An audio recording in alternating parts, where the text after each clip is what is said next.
Hello students, today we are going a new chapter 4 electoral politics.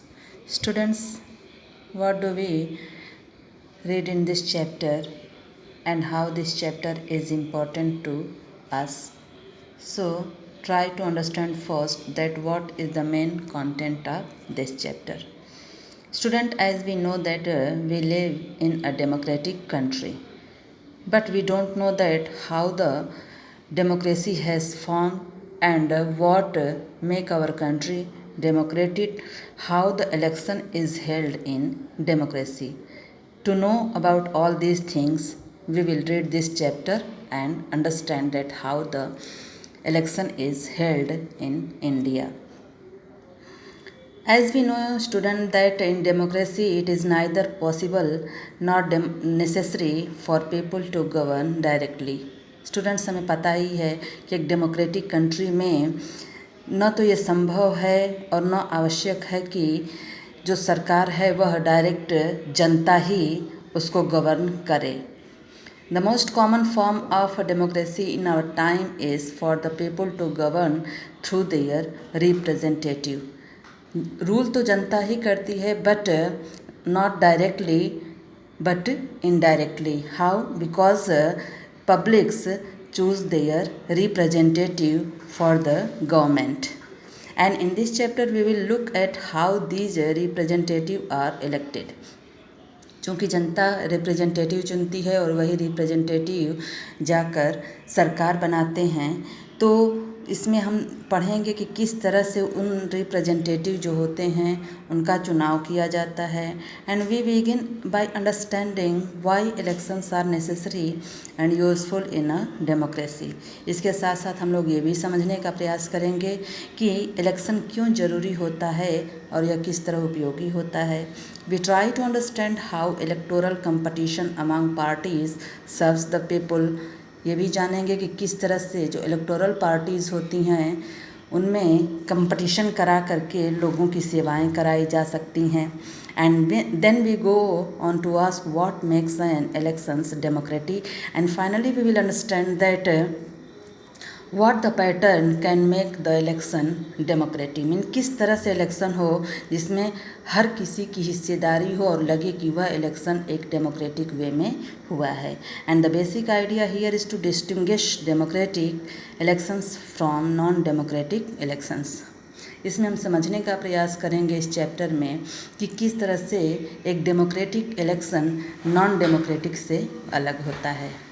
Students, chapter has divided into many topics. We will try to cover one topic. So let's start. First topic, why elections. Election क्यों होते हैं? Students, here is one example has given of a state election. That state name is Haryana, and here is one newspaper report has given that how the election in Haryana in 1987 was held. Who was leading on that time and who came later in the chief as a government in Haryana. This newspaper report is about the state assembly election in Haryana in 1987. यह report जो है वह 1987 में हरियाणा के state assembly election की है. And the states had been ruled by a Congress party led government since 1982. उस समय हरियाणा में जो पार्टी रूल कर रही थी, that party was Congress party in since 1982. Who was the opposite of that party during the election? Chaudhary Devilal. And then an opposition leader lead a movement called न्याय युद्ध. उस समय जो वहाँ के अपोजिट पार्टी थे और उस पार्टी के जो लीडर थे जिनका नाम था चौधरी देवीलाल, वह उस समय अपना एक मूवमेंट चला रहे थे. उस मूवमेंट का नाम था न्याय युद्ध, यानी struggle for justice. And formed a new party. और इसी मूवमेंट को चलाते हुए उन्होंने अपनी एक पार्टी फॉर्म की, बनाई लोकदल नाम से एक पार्टी उन्होंने बनाई.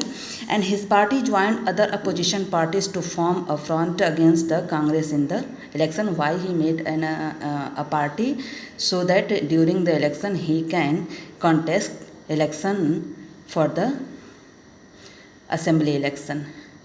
In the elections campaign, Devilal said that if his party won the election, his government would waive the loans of a farmer and small businessman. जैसा कि हम लोग जानते हैं कि कोई भी पार्टी जब इलेक्शन में खड़ी होती है तो वो कुछ प्रॉमिसेस लेकर, कुछ वादे लेकर के जनता के बीच आती है और कहती है कि मैं अगर शासन में आ गया तो मैं आपके लिए ऐसे काम करूँगा। ये सारी बातें वो आपके सामने रखते हैं और उसी बातों से आप इम्प्रेस होकर उस पार्टी को वोट देते हैं। Same Devilal also promised to the public of Haryana that if he will form his government in Haryana, he will first waive the loans of farmers and small businessmen. तो उन्होंने भी लोगों से प्रॉमिस किया था कि जैसे ही उनकी गवर्नमेंट आएगी सबसे पहला स्टेप उनका यही होगा कि वो जो किसान वहाँ के हैं और जो छोटे व्यापारी हैं वो उनका लोन माफ़ कर देंगे। The people were unhappy with the existing government and they were also attracted by Devilal's promise.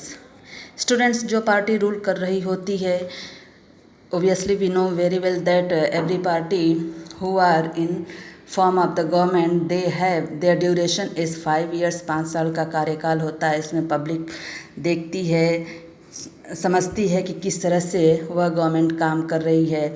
Is that government fulfil their wishes और not, whatever promises that party has done during the election, that party now fulfil that promises और not for the public.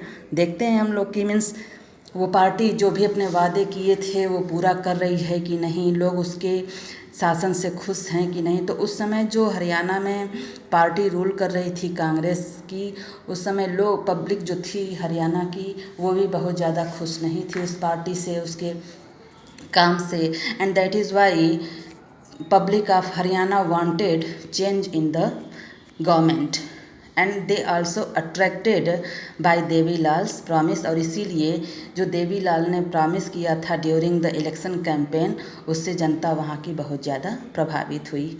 And so when elections were held they voted overwhelmingly in favour of Lokdal and its allies. और यही वजह है कि जब वहाँ election हुए तो जनता ने पूरा अपना वोट, मीन्स बहुत ज़्यादा मेजॉरिटी, बहुत ज़्यादा वोट लोकदल पार्टी को मिला, लोगों का बहुत ज़्यादा फेवर मिला। लोकदल एंड इट्स पार्टनर्स वोन 76 out of 90 seats in the state assembly. Students, जो हरियाणा की असेंबली है उसमें टोटल 90 सीट्स हैं। 90 सीट्स यानी 90 कॉन्स्टिट्यूंसी में हरियाणा की जो असेंबली इलेक्शन सीट है वो डिस्ट्रीब्यूट की गई है, डिवाइड की गई है। तो टोटल 90 सीट में से जो लोकदल पार्टी की सीट थी उसने कितनी seat Jeet Lee? 76।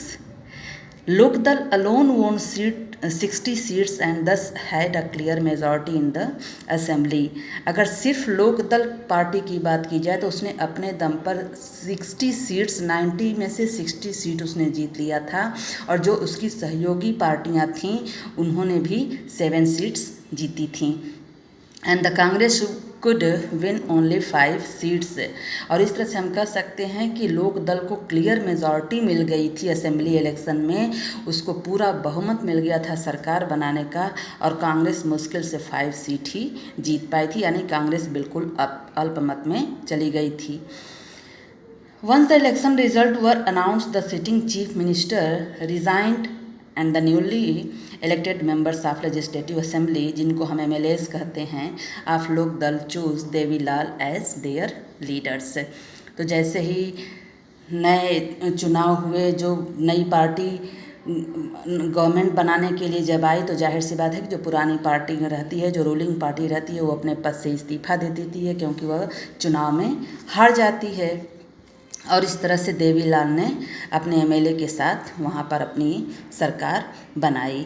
The governor invited Devilal to be the new chief minister. वे सभी को पता है कि गवर्नर जो होते हैं उस राज्य के वही इनवाइट करते हैं, जो पार्टी मेजॉरिटी में रहती है, सरकार बनाने के लिए दावा वो आकर पेश करती है गवर्नर के सामने, इसलिए गवर्नर ने उनको इनवाइट किया था। 3 days after the election result were declared and he became the chief ministers. और इसके बाद वो देवीलाल जो हैं वो हरियाणा के चीफ मिनिस्टर बनते हैं। He became the as soon as he became the chief minister, his government issued a government order waiving the outstanding loans of small farmers.